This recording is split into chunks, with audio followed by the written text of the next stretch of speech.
Nauwi sa gulo ang protesta sa Mendiola kahapon. Binato ng mga kabataan ng mga pulis. Binomba ng water cannon ang mga rallyista.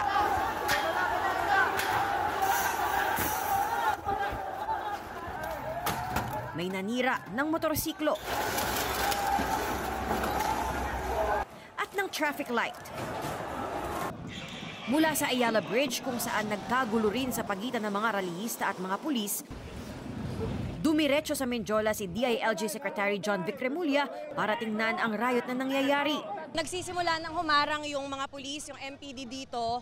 Sa bahaging ito ay huminto muna si SILG kasi baka pumunta dito yung ibang rallyista. So minamando na rin ng mga pulis yung traffic. Wala na munang nakakapasok sa bahaging ito ng Legarda. Secretary, ano po ang plano natin from here? Maximum tolerance pa rin. We'll hold the line. Hindi pwede manaig ang anarchy dito eh. Ang batas-batas. Palibutan nyo, palibutan. Napaatras ang karamihan ng mga rallyista sa Recto Avenue.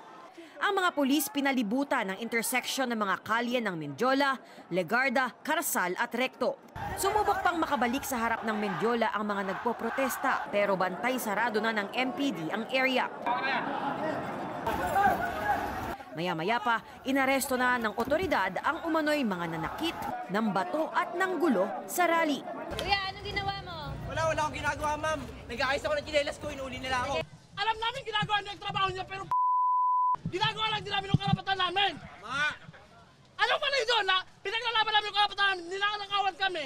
Kung kinakailangan para lang mapakinggan tayo, paulit-ulit na tayong lumalaban. May nangyari ba?